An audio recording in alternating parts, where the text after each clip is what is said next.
చంద్రబాబు తన అవినీతిని సచివాలయం టవర్లు, అసెంబ్లీకి, హైకోర్టు భవనాలకే పరిమితం చేయలేదు. ఏ పని చూసినా కూడా అక్కడ దోపిడీయే కనిపిస్తుంది. అది రోడ్లైనా కావచ్చు, మురుగునీటి కాలువలైనా కావచ్చు, సీవరేజ్ ప్లాంట్ల విషయంలో అయినా కావచ్చు, కొండవీటి వాగు వరద మళ్లింపైనా కావచ్చు, లేఅవుట్ డెవలప్మెంట్ అయినా కావచ్చు, ఆర్కిటెక్ట్స్కి ఇచ్చే డిజైన్ల ఫీజు అయినా కావచ్చు, ఇలా ఎక్కడ చూసినా కూడా విచ్చలవిడి అవినీతి కనిపిస్తుంది.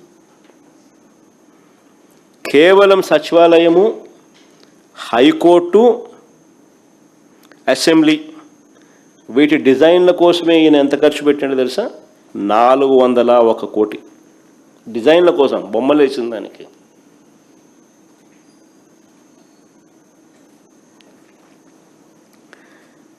కొండవీటి వాగు నుంచి వారధి వరకు, కొండవీటి వాగు నుంచి వారధి వరకు ఫ్లైఓవర్ కోసమే కిలోమీటర్కు 170 కోట్లు పెట్టినాడు.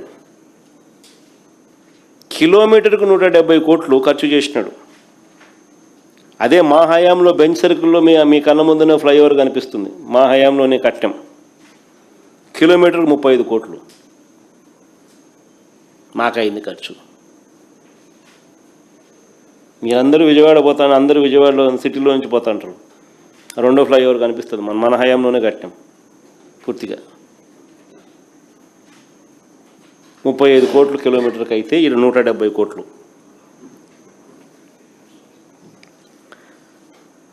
నాకు నిజంగా ఒక్కోసారి అనిపిస్తుంది, బంగారంతో ఏమైనా కడతానారా ఆడేమన్నా అని చెప్పి. బంగారు బిస్కెట్లు ఏమైనా లోపల ఏమైనా పెట్టినారా? స్మార్ట్గా బంగారు బిస్కెట్లు కనపడేట్టుగా పెట్టినారా? అమరావతిలో మిగిలిపోయిన 6 లేన్ రోడ్లు వేయడానికి ఎంత తెలుసా? కిలోమీటర్కు 53 కోట్లు. అదే నేషనల్ హైవే టెండర్లు పిలుస్తూ ఉంటారు దేశమంతా, కిలోమీటర్కి 20 కోట్లు వాళ్ళకి యావరేజ్ ఖర్చు. 6 లేన్ మన దగ్గర 53 కోట్లు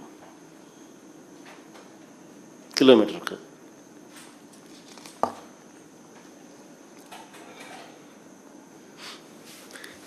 ఈ దోపిడీని మనం ప్రశ్నించకూడదట, అడగకూడదట.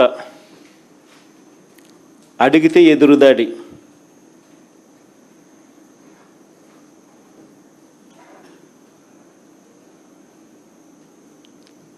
అడిగితే అమరావతికి మీరు వ్యతిరేకం.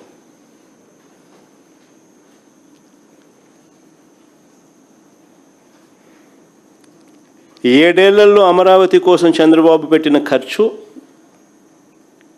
7 ఏళ్లలో మొదట 5 సంవత్సరాలు, ఇప్పుడు 2 ఏళ్ళు. ఈ 7 ఏళ్లలో అమరావతి కోసం ఇంతవరకు ఆయన పెట్టిన ఖర్చు 8,000 కోట్లు. మొబిలైజేషన్ అడ్వాన్స్ మరో 5,500 కోట్లు. నేను ఇంతకుముందే చెప్పిన మొబిలైజేషన్ అడ్వాన్స్ అంటే అది స్కామ్ అని. 10% ఇస్తున్నారు, 8% ఎత్తుతున్నారు. అయిన ఖర్చు 8,000 కోట్లు 7 ఏళ్లలో. మొదటగా తీసుకున్న నేను అడుగుతాను, ఈ 8,000 కోట్లలో ప్లస్ మొబిలైజేషన్ 5,500 కోట్లలో మనకి ఏం కనిపిస్తూ ఉన్నాయి? స్కాములు తప్ప. మొదటగా తీసుకున్న 50,000 ఎకరాలకే దిక్కులేని పరిస్థితిలో, మొదటగా తీసుకున్న 50,000 ఎకరాలు, ఆ 50,000 ఎకరాలకు బేసిక్ ఇన్ఫ్రాస్ట్రక్చర్ కోసమే ఖర్చు అయ్యే ఎకరాకు 2 కోట్ల రూపాయలు చొప్పున, ఆ 1,00,000 కోట్లకే దిక్కులేని పరిస్థితిలో మళ్ళీ ఇంకొక 50,000 ఎకరాలు తీసుకుంటానని చెప్పి భవనాలు కాకుండా కేవలం ల్యాండ్ డెవలప్మెంట్ కోసం, అంటే కేవలం బేసిక్ ఇన్ఫ్రాస్ట్రక్చర్ కోసం రోడ్లు, డ్రైనేజీలు, కరెంటు, నీటి, వీటి కోసం 2 లక్షల కోట్లు 2 లక్షల కోట్లు పెట్టలేమని తెలిసినా కూడా, సాధ్యం కాదు అని తెలిసినా కూడా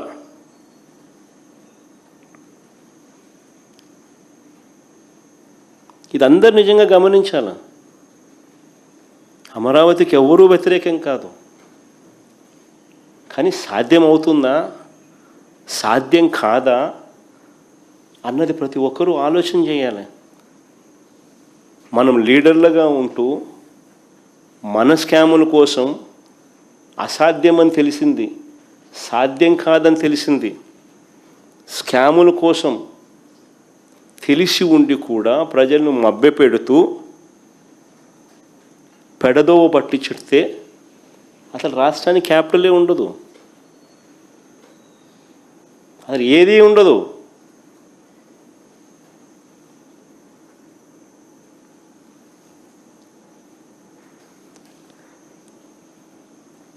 డెవలప్మెంట్ కోసమే ఇటు రోడ్లు అక్కడ వేయడానికి, కరెంటు వేయడానికి, ఎలక్ట్రిసిటీ, సెవరేజ్ కనెక్షన్లకు, ఇటువంటి బేసిక్ ఇన్ఫ్రాస్ట్రక్చర్ కోసమే 2 లక్షల కోట్లు అవసరమని తెలిసినా కూడా అది అసాధ్యమని చెప్పి కళ్ళ ముందే కనిపిస్తూ ఉన్నప్పటికీ ఇంకా రైతుల్ని, ప్రజల్ని మభ్యపెట్టాలని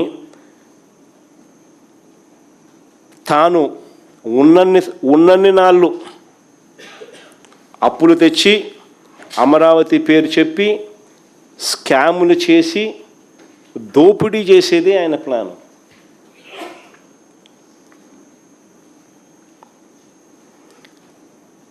ఈ దోపిడీ నుంచి డైవర్షన్ కోసమే అసెంబ్లీలో తీర్మానాలు అంటూ డ్రామాలు.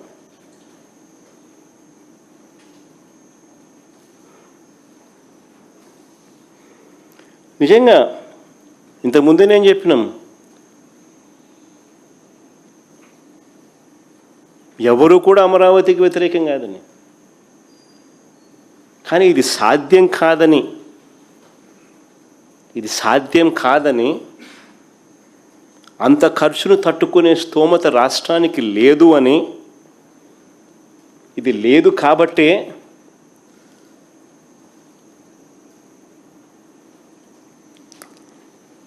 ప్రజలకు భారం ఉండకూడదని రాష్ట్రంలో ఇతర ప్రాంతాలను రోడ్డు మీద పడేయకూడదు అని, అభివృద్ధి సంక్షేమం ఆగిపోకూడదు అని హైదరాబాదు, చెన్నై, బెంగళూరు లాంటి మెట్రో నగరాలతో పోటీ పడే పరిస్థితి మనకు కూడా ఒక గ్రోత్ ఇంజిన్ ఉండాలని ఆరాటంతో రాష్ట్రంలో ఉన్న అతిపెద్ద సిటీ విశాఖపట్నంకు అలాంటి అవకాశాలు ఉన్నాయి అని చెప్పి దాన్ని ఎగ్జిక్యూటివ్ క్యాపిటల్గా చేశాం. స్వార్థమేమి లేదు, మోస్ట్ ప్రాక్టికల్గా సాధ్యమయ్యే పని, రాష్ట్రానికి గుదిబండ కాకుండా మరోవైపున ప్రజలకు అభివృద్ధి సంక్షేమ ఫలాలు అందిస్తూ రాష్ట్ర ప్రభుత్వం తాను చేయాల్సిన బాధ్యతలు నిర్వహిస్తూ మోస్ట్ ప్రాక్టికల్గా ఏది చేస్తే బాగుంటుంది అని చెప్పి రాష్ట్రంలో ఉన్న అతిపెద్ద నగరమైన విశాఖపట్నాన్ని ఎగ్జిక్యూటివ్ క్యాపిటల్గా చేస్తూ ఆ దిశగా అడుగులు వేశాం మేము.